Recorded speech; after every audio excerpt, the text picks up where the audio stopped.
Hi guys, welcome to my channel. இன்னைக்கு என்ன video பார்க்க போறோம்னு பாத்தீங்கன்னா ஒயிட் ஃபாரஸ்ட் கேக்குக்கு நான் எப்படி ஃபில்லிங் கொடுத்து ரெடி பண்ணுவேன்றது தான் வீடியோவா பார்க்க போறோம். வாங்க வீடியோக்குள்ள போலாம்.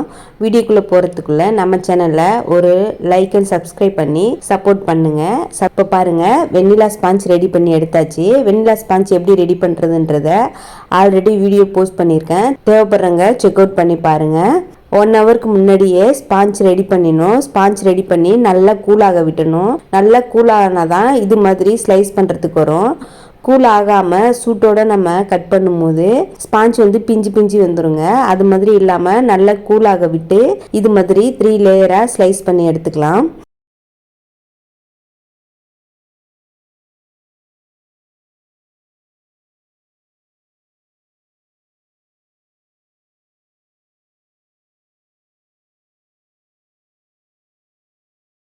இப்போ பாருங்கள் நல்லா சூப்பராக 3 லேயராக ஸ்லைஸ் பண்ணி எடுத்தாச்சு.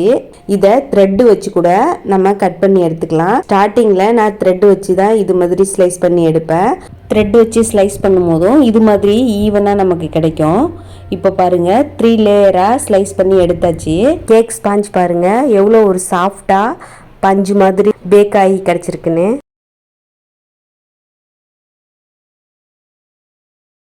நம்ம விப்பிங் க்ரீமும் சூப்பராக பீட் பண்ணி எடுத்தாச்சு. இப்போ போர்டில் கொஞ்சமாக விப்பிங் க்ரீம் அப்ளை பண்ணிக்கலாம். இதை அப்ளை பண்ணும்போது நம்ம கேக் ஸ்பாஞ்ச் வைக்கும் போது மூவ் ஆகாமல் இருக்கும். அதுக்காக தான் இது. போர்டில் ஃபர்ஸ்ட் லேயர் ஸ்பாஞ்ச் வச்சு ப்ரெஸ் பண்ணி கொடுத்துட்டு சுகர் சிரப்பை ஈவனாக எல்லா இடத்துலையும் படுற மாதிரி அப்ளை பண்ணி எடுத்துக்கலாம். நம்ம பீட் பண்ணி வச்சுருந்த க்ரீமில் கொஞ்சமாக மில்க் மேட் ஆட் பண்ணி மிக்ஸ் பண்ணி ஈவனாக ஸ்ப்ரெட் பண்ணி எடுத்துக்கலாம். இதை ஒரு பைப்பிங் பேக்கில் போட்டும் ஈவனாக ஸ்ப்ரெட் பண்ணி எடுத்துக்கலாம். நான் டைரெக்டாகவே இது மாதிரி க்ரீம் அப்ளை பண்ணி ஸ்ப்ரெட் பண்ணி எடுத்துப்பேன் ஈவனாக. எடுத்துக்கிட்டு இதுக்கு ஃபில்லிங்க்கு ஒயிட் ஃபாரஸ்ட் கேக்னாவே நான் எப்போதுமே மில்க் மேட் தாங்க ஆட் பண்ணுவேன். கொஞ்சமாக மில்க் மேட் ஆட் பண்ணி அது கூடவே துருவின ஒயிட் சாக்லேட் அப்ளை பண்ணிப்பேன். ஹோம்மேடாக பண்ணுறதுனால நம்ம என்ன ஃபில்லிங் வேணாலும் கொடுத்துக்கலாங்க. கஸ்டமர் எது மாதிரி கேட்குறாங்களோ அது மாதிரி ஃபில்லிங் நம்ம கொடுத்துக்கலாம். இப்போது ஃபர்ஸ்ட் லேயரை சூப்பராக ஃபினிஷ் பண்ணி எடுத்தாச்சு. இதே ப்ராசஸே செகண்ட் லேயருக்கும் ரெடி பண்ணி எடுக்க போகிறோம். கேக் ஸ்பாஞ்சு, சுகர் சிரப்பு, கொஞ்சமாக விப்பிங் க்ரீமு, மில்க் மேட், சாக்லேட்னு செகண்ட் லேயருக்கும் சேம் ப்ராசஸே ரெடி பண்ணி ஃபில்லிங் கொடுத்து தேர்ட் லேயரையும் இது மாதிரி வச்சு க்ரம் கோட் பண்ணி ஃபினிஷ் பண்ணி எடுத்துக்கலாம். க்ரம் கோட் பண்ணி முடிச்சுட்டு ஒரு 1/2 ஹவருக்கு ஃப்ரிட்ஜில் ஸ்டோர் பண்ணி எடுத்துக்கலாம். அப்போ தான் செட் ஆகி கிடைக்கும். இந்த சம்மர் ஹாலிடேஸ்க்கு குழந்தைங்க வீட்டில் இருப்பாங்க. அவங்களுக்கு இது மாதிரி நம்ம ஹோம்மேடாக கேக் ரெடி பண்ணி கொடுக்கும்போது நல்லா என்ஜாய் பண்ணி சாப்பிடுவாங்க. நீங்களும் இது மாதிரி ட்ரை பண்ணி பாருங்கள். எந்த ஒரு விஷயமுமே ஃபர்ஸ்ட் டைம்லேயே நமக்கு சக்ஸஸ் ஆகிடாதுங்க. நீங்கள் 1 or 2 டைம் ட்ரை பண்ணி பாருங்கள். ட்ரை பண்ணி பார்த்துட்டு இதில் எதுவும் கரெக்டாக வரலனாக்கா எதுவும் டவுட் இருந்ததுன்னா எனக்கு கமெண்ட்டில் சொல்லுங்கள். எனக்கு தெரிஞ்ச டிப்ஸை உங்கள் கூட நான் ஷேர் பண்ணுறேன். அது மட்டும் இல்லாமல் சேலம் இளம்பிள்ளை சரௌண்டிங்கில் உங்களுக்கு ஹோம்மேடாக ஃப்ரெஷ்ஷான கேக்ஸ் வேணும்னாக்கா ஸ்க்ரீனில் தெரிகிற வாட்ஸ்அப் நம்பருக்கு ஒரு டெக்ஸ்ட் பண்ணுங்கள். இந்த கஸ்டமர் பார்த்தீங்கன்னா நம்மளுடைய ரெகுலர் கஸ்டமர் தாங்க.